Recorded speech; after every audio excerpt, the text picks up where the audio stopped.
नमस्कार, माझ्या अंतरंगामध्ये मी प्रेमीला आपणा सर्वांचं मनपूर्वक स्वागत करते आणि सर्वांसाठी एक छान असं स्माइल देते, कारण तुम्ही माझे व्हिडिओ बघता आणि मला म्हणजे काय प्रोत्साहित करता। त्याकरिता जे कोणी माझे सबस्क्रायबर आहेत त्यांच्यासाठी मी खूप धन्यवाद व्यक्त करते। आणि सबस्क्राईब बरोबर माझे दुसरे पण व्ह्यूअर्स आहेत ते माझे व्हिडिओ बघत असतात, त्यांच्यासाठी देखील धन्यवाद व्यक्त करते। तर मी पोस्ट अशी टाकली होती की माझ्या पोस्टमध्ये मी आज विषय टाकलेला की मी कुठल्या विषयावर बोलू ते तुम्ही मला सांगा।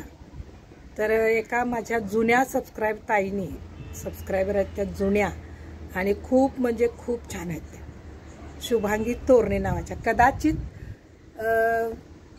अनेकांना त्या परिचित पण असतील। त्याचं कारण असं की त्यांचे खूप छान पोस्ट असायच्या, परत त्यांचे शॉर्ट्स असायचे, व्हिडिओ असायचे। तर त्यांनी मला असं सांगितलं की तुम्ही आयुष्यावर बोला। आता आयुष्यावर बोलायचं म्हटल्यानंतर अनंत विषय असतील, अनंत म्हणजे त्याला अंतच नाही। आयुष्यावर म्हणजे अगदी आईच्या पोटात असल्यापासूनचे विषय असू शकतात। तर आईच्या पोटात असताना आपण रिलॅक्स असतो, लहानपणी पण रिलॅक्स असतो, पण कसं आहे आयुष्य हे असं आहे की त्याच्यात कुठलाही आयुष्याचा असा टप्पा नाही की ज्यामध्ये तुमचा सुवर्ण काळ, अजिबात नाही, कुणाच्याच नाही, तुमच्या नाही, माझ्या नाही, भले श्रीमंतांच्या नाही। अगदी आईच्या गर्भात अंधारात राहून त्यानंतर आपला जन्म होतो, त्यानंतर देखील बाळू त्यात असताना आणि पुढे आपण मोठे होतो तेव्हा देखील कधीच आयुष्याचा संघर्ष संपत नाही। जर तुम्हाला निबंध लिहायला दिला की आयुष्याचा स्वर्णिम कालावधी कोणताच नाही, तर तुम्ही म्हणाल मग जगायचं कशासाठी? मग माणसं स्वतःहून स्वतःचं आयुष्य का संपवतात? बरोबर, जगण्यासारखं काही नसतं का? तर जगण्याची मजा तेव्हाच आहे जेव्हा तुमचा काळ संघर्षाचा असतो, जेव्हा तो तुम्हाला तावून सुलाखून असं भाजून काढतो। ह्या निसर्गानं तुम्हाला खूप काही दिले, बरोबर, म्हणजे जसं की आपण ब्रह्मांड म्हणतो, आताच्या ज्या आपल्या नेटवर्कच्या भाषेत आपण युनिवर्स म्हणतो। युनिवर्स म्हणजे पंचमहाभूत, हे तुम्हाला काही देत नसतात, तुम्ही यांना देत असता। म्हणजे तुमची एनर्जी पॉझिटिव्ह किंवा निगेटिव्ह। म्हणून आयुष्याविषयी बोलताना मी एवढंच सांगेन की आयुष्याकडं पॉझिटिव्हली बघा, खूप काय करण्यासारखं आहे। आपण एखाद्याचं यश बघतो ना, तेव्हा तो 4 माणसात यशस्वी झाल्यानंतर रडत आपल्या यशाची कहाणी सांगत असतो, बरोबर। का रडत सांगत असतो? तर त्याला कळालेलं असतं की आयुष्य हे खूप घासून पुसून तावून सुलाखून घेत असते। मला एक सांगा, जमिनीच्या पोटात काय मिळत नाही?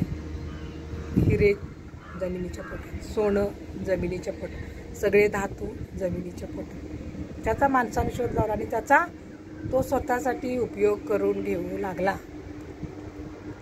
आयुष्य हे हरण्यासाठी नाही, ते जिंकण्यासाठी असतं। ते तुमची परीक्षा घेतल्याशिवाय तुम्हाला सोडत नाही, तिथं तुम्ही असा किंवा मी असू दे। म्हणून आयुष्याच्या समोर कधीच हात टेकायचे नाही, कधीच निराश व्हायचं नाही।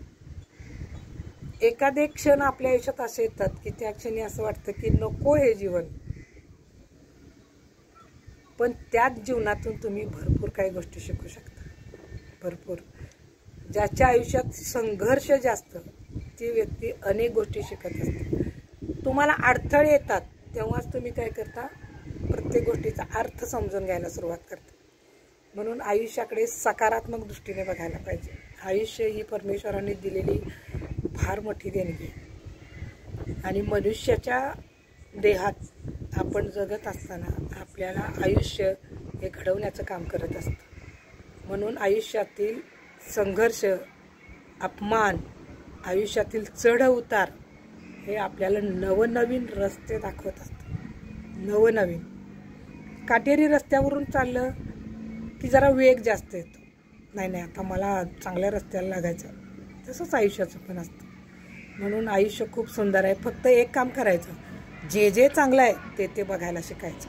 सकाळी उठल्याबरोबर पहिल्यांदा देवाचे आभार मानायचे की आज माझे डोळे उघडलेस.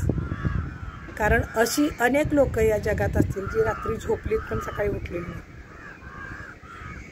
देवा माझा एक पाय लंगडा दिलायस, पण अशी जगात अनेक लोक आहेत की ज्यांचे दोन्ही पण पाय लंगडे आहेत, बरोबर, तरी देखील ती आनंदाने जगत असतात.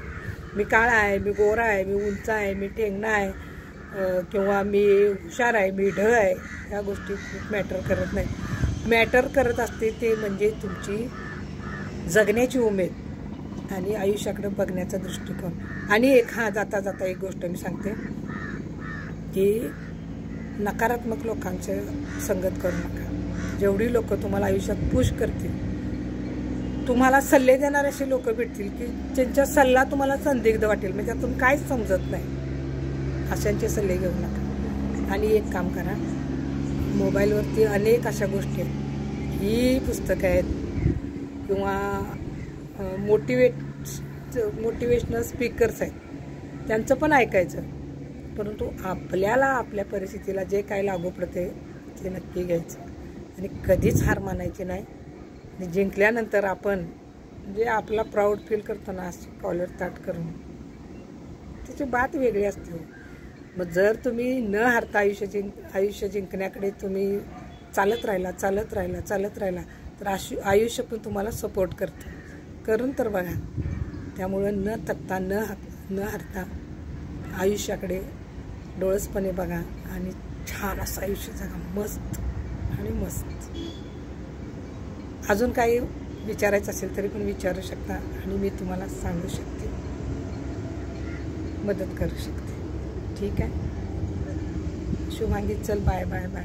सगळ्यांनीच हा व्हिडिओ बघा आणि इतर मी थांबते.